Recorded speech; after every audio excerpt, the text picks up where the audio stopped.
देख रहे हैं सुदर्शन न्यूज। नमस्कार, बहुत स्वागत है आप सभी का यूपी विशेष में। मैं हूं आपके साथ संभव गुप्ता। बात करेंगे उत्तर प्रदेश के चंदौली की, जहां पर 3 नई पुलिस चौकियों का उद्घाटन किया गया है और जहां पर सदर चंदौली स्थित नवीन कृषि मंडी के पास बनी जनपद में हाईवे पर पहली पुलिस चौकी बनी है। इसके साथ ही नगवा घाट थाना धानपुर और ककरैत घाट थाना बलुआ में भी पुलिस चौकियां बनाई गई हैं। इन पुलिस चौकियों का उद्घाटन एडीजे और आईजी द्वारा फीता काटकर उद्घाटन किया गया। वहीं मौके पर मौजूद अधिकारियों ने कहा कि पुलिस चौकियों की स्थापना से आमजन की शिकायतों पर तुरंत कार्रवाई हो सकेगी। इसी के साथ बढ़ रहे अपराधों पर रोक लग पाएगी। और इस दौरान चंदौली एसपी अंकुर अग्रवाल, एएसपी चिरंजीव मुखर्जी, एएसपी ऑपरेशन सुखराम भारती के साथ साथ तमाम आला अधिकारी यहां पर मौजूद रहे।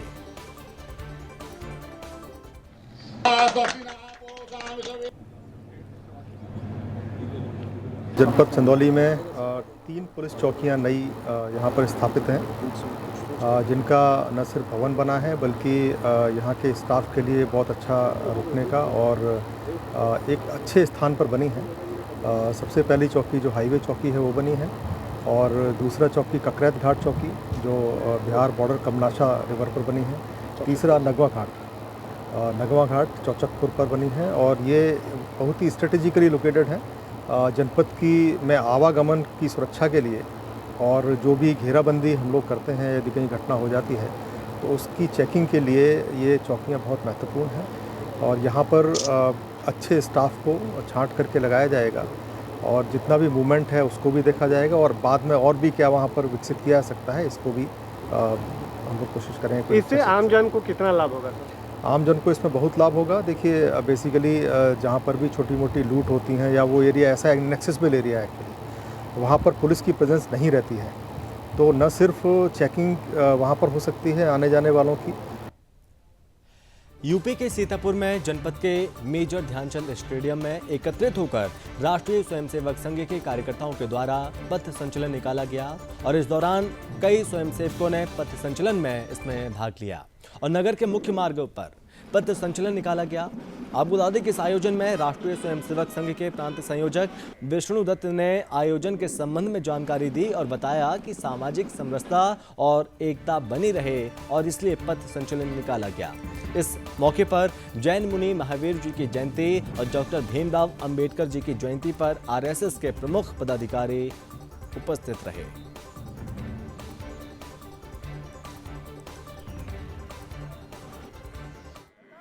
आदरणीय बाबा भीमराव अंबेडकर जी की जयंती है, जन्मदिवस के रूप में मनाया जाता है। संघ ने तय किया है कि उनकी जन्म जयंती पर और पथ संचलन निकालेंगे। पथ संचलन माने एक विजिगीषु वृत्ति का समाज के सामने द्योतक होता है और इसलिए समाज को जागृत करने के लिए, सामाजिक समरसता के लिए जो बाबा जी का मूल मोटिव था, उद्देश्य था कि हम कैसे समाज को समरस समाज निर्माण कर सकते हैं, तो उस समरस समाज के लिए और पथ संचलन के रूप में विजिगीषु वृत्ति के निर्माण के लिए इस संघ ने आयोजन किया है और प्रत्येक जिले में पथ संचलन के रूप में उनकी जयंती के इस अवसर पर उनको याद करने का एक सपना, जो सामाजिकता के रूप में, समाज को जागृत करने के रूप में और समाज को उत्कृष्ट और जागृत की दिशा देने के लिए ही आयोजित। यूपी के ललितपुर में तीर्थंकर महावीर स्वामी का जन्म उत्सव मनाया गया है और जहां दिन भर चले धार्मिक अनुष्ठान के बाद शाम को भव्य शोभा यात्रा निकाली गई।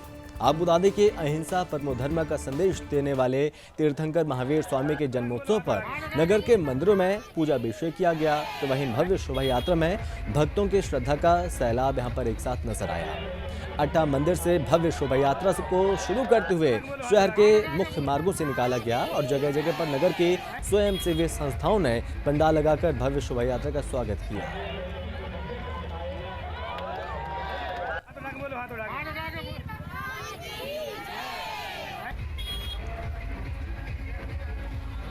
उत्तर प्रदेश के डिप्टी सीएम ब्रजेश पाठक अंबेडकर जयंती कार्यक्रम में शामिल होने कानपुर पहुंचे और जहां उन्होंने अंबेडकर विचार गोष्ठी को संबोधित किया और प्रदेश की जनता को बधाई दी और साथ ही बाबा साहेब को श्रद्धांजलि अर्पित की।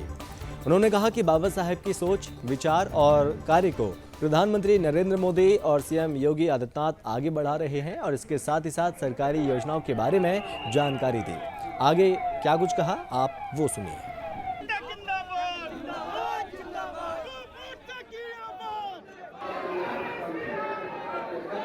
आज बाबा साहब भीमराव अम्बेडकर जी की जयंती के अवसर पर उत्तर प्रदेश के 25 करोड़ लोगों की तरफ से, यूपी गवर्नमेंट की तरफ से हृदय से श्रद्धांजलि अर्पित करता हूं। आज बाबा साहब की जो सोच थी, बाबा साहब के जो विचार थे, बाबा साहब के जो कार्य थे, उनको आगे बढ़ाने का काम आदरणीय प्रधानमंत्री नरेंद्र मोदी जी, आदरणीय योगी जी ही कर रहे हैं। उत्तर प्रदेश के बुलंदशहर में केंद्रीय राज्य मंत्री सहकारिता और राज्यसभा सांसद BL वर्मा के पहुंचने पर उनका जोरदार तरीके से स्वागत किया गया।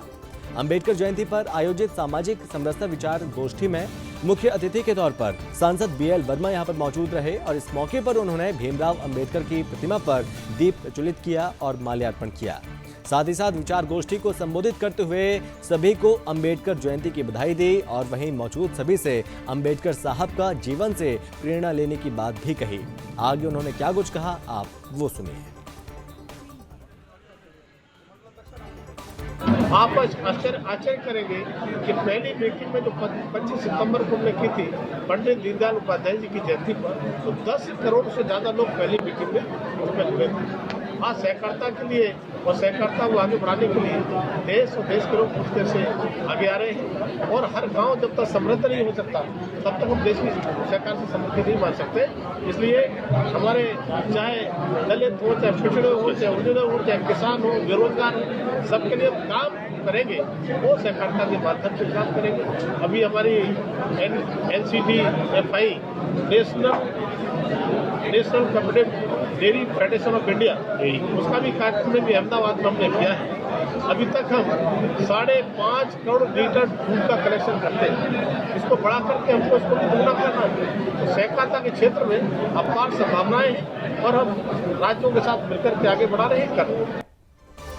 यूपी के मैनपुरी में सपा संरक्षक मुलायम सिंह यादव और राष्ट्रीय अध्यक्ष अखिलेश यादव चुनाव के बाद पहली बार सपा जिला कार्यालय पहुंचे और जहां कार्यकर्ताओं के साथ अंबेडकर जयंती बड़े धूमधाम के साथ मनाई गई। विधानसभा चुनाव और MLC चुनाव के बाद पहली बार एक निजी कार्यक्रम के साथ साथ अंबेडकर जयंती और कार्यकर्ताओं से समीक्षा करने संरक्षक मुलायम सिंह यादव और राष्ट्रीय अध्यक्ष अखिलेश यादव समाजवादी पार्टी के जिला कार्यालय पहुंचे, जहां उन्होंने अंबेडकर जयंती को मनाते हुए बाबा भीमराव अंबेडकर के चित्र पर माल्यार्पण कर पुष्पांजलि अर्पित की। इसके साथ ही सपा प्रमुख अखिलेश यादव ने विधानसभा में करारी हार को लेकर समीक्षा की और इसके साथ ही उन्होंने कहा कि बाबा भीमराव अंबेडकर ने आम जनमानस को अधिकार दिलाने के लिए अथक प्रयास किया था और आम आदमी को आरक्षण का लाभ भी दिलाया था और इसलिए हम उन्हें जयंती के रूप में याद करते हैं। आगे क्या कुछ कहा, आप वो सुनिए।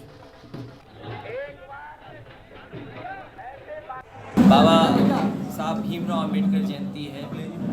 न केवल आज हम लोग इकट्ठे हुए यहाँ मैनपुरी में हुए हैं, बल्कि देश में जगह जगह बाबा साहब भीमराव अम्बेडकर जी की जयंती मनाई जा रही है, उनको याद किया जा रहा है। और आज इसलिए भी याद कर रहे हैं कि दुनिया में सबसे बेहतरीन और सबसे अच्छा संविधान अगर किसी देश को मिला है तो भारत में बाबा साहब भीमराव अम्बेडकर जी ने दिया।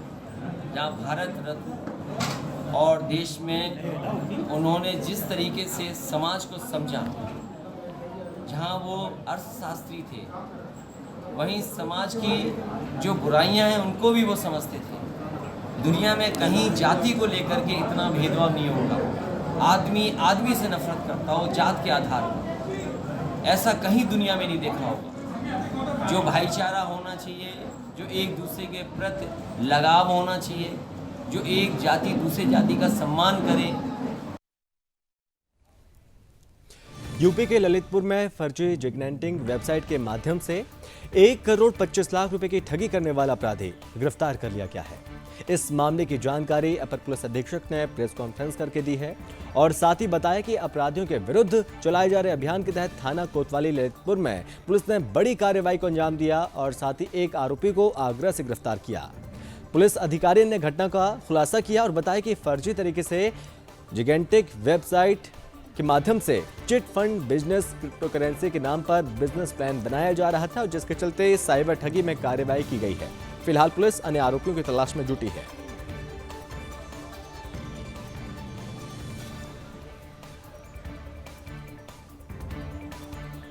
मुकदमा दर्ज किया गया था जिसमें साइबर क्राइम का उपयोग था बेसिकली।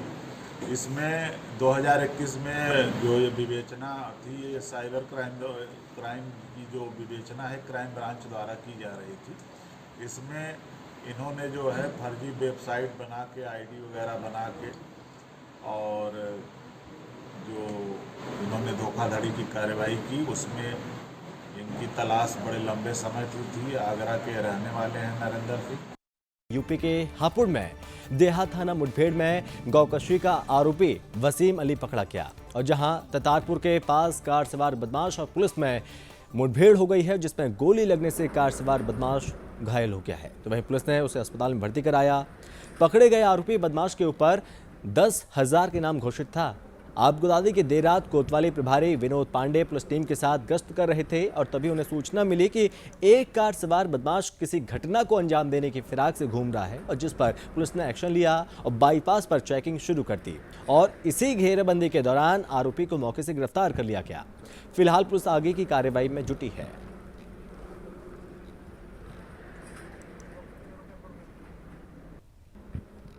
आज दिनांक 14/4/22 को हापुड़ देहात पुलिस एसओजी पुलिस टीम के द्वारा चेकिंग की जा रही थी सुबह के टाइम में, जिसमें पुलिस की एक बदमाश के साथ मुठभेड़ हुई और मुठभेड़ में वो जो बदमाश था उसके पैर में गोली लगी है।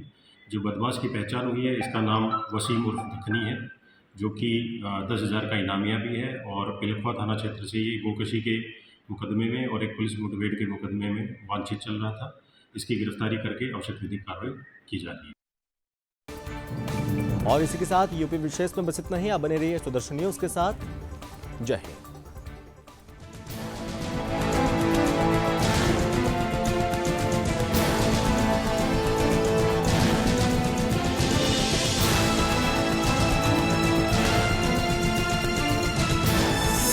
आप देख रहे हैं सुदर्शन न्यूज।